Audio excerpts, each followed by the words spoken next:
હું મારા ઉજ્જૈનની જર્નીની વાત કરવાની છું. બહુ આહલાદક, સ્પિરિચ્યુઅલ અને અલગ જ એનર્જી છે અત્યારે મારામાં.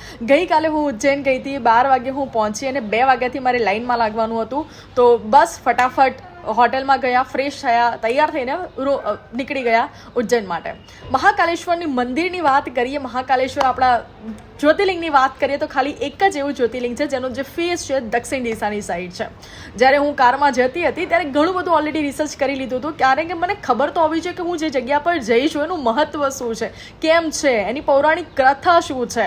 તો બધી જ વાતો સાંભળ્યા પછી હું બહુ એક્સાઇટેડ હતી અને જ્યારે હું મંદિરમાં પહોંચી 2 વાગ્યાથી લાઇનમાં લાગી હતી. 3.5 પોણા 4 કલાક સુધી હું લાઇનમાં ઊભી હતી અને નાના બાળકોને લઈને પણ લોકો આવ્યા હતા અને કન્ટિન્યુઅસલી લાઇનમાં ઊભા હતા. મતલબ શું જય મહાકાલ, તમારો મતલબ જે છે વિશ્વાસ, જે વિશ્વાસ જે છે મનુષ્યમાં એ સ્પીચલેસ છે. બધા લોકો લાઇનમાં ઊભા હતા. 4 વાગ્યાની આસપાસ અમને બેસાડ્યા ત્યાં અને બેસીને મારો ફેસ અને મહાકાલેશ્વર આપણે જ્યોતિર્લિંગનો ફેસ 100 રીઝનથી મને એટલી સારી સિટિંગ અરેન્જમેન્ટ મળી કે સામે ને સામે દેખાતું હતું. સૌથી પહેલાં નંદીના દર્શન કરાવ્યા, નંદીને નવડાયા અને એના પછી જ્યોતિર્લિંગને દૂધથી, પાણીથી નવડાયા અને એના પછી જેનો શૃંગાર કર્યો છે, જેની હું સૌથી વધારે આતુરતાથી રાહ જોતી હતી કે એનો જે શૃંગાર હોય છે એટલો આહલાદક, એટલો અદ્ભુત, એટલો મંત્રમુગ્ધ હોય છે કે મતલબ તમને એવું થાય કે શું ચાલી રહ્યું છે. જ્યારે સ્ટાર્ટિંગ કર્યું એમનું કપાળ ને બધું બનાવવાનું, માથું બનાવવાનું, આંખો બનાવવાની, હવે અને જ્યારે આખો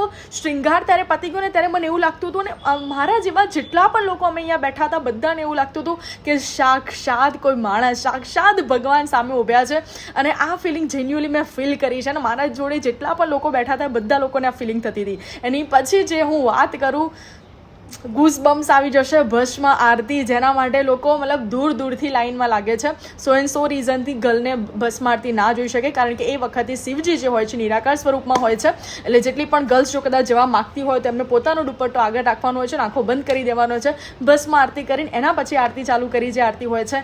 અને જે નજારો હતો મહાકાલેશ્વર, જય મહાકાલ, બહુ જ મજાની મારી ટ્રીપ રહી. એના પછી હું ગઈ કાલ ભૈરવ, કારણ કે કહેવાય છે કે જો તમે મહાકાલેશ્વર જાઓ ને કાલ ભૈરવ ના જાઓ તો તમારી ટ્રીપ અધૂરી રહી જાય છે. તો હું કાલ ભૈરવ ગઈ. કાલ ભૈરવ પણ એ જ પ્રમાણે મજા આવી ગઈ. એના પછી હું ગઈ ઓમકારેશ્વર જ્યોતિર્લિંગ. ઓમકારેશ્વરની વાત કરું તો બહુ જ લાંબુ અને દૂર ટ્રાવેલિંગ હતું, પણ ઠીક છે. 4-5 કલાકનો ટ્રાવેલિંગનો રસ્તો હતો ને ત્યાંથી પણ ચડાઈ બહુ મોટી કરવાની હતી. ચડી ગયા, કારણ કે એક મારે કરવાનું તો હતું, ભાઈ ગયા છીએ તો ભાઈ આજે તો આપણે જ્યોતિર્લિંગના દર્શન કરીને જ આવશું. અને બસ મહાકાલની ઈચ્છા, ઓમ નમઃ શિવાય.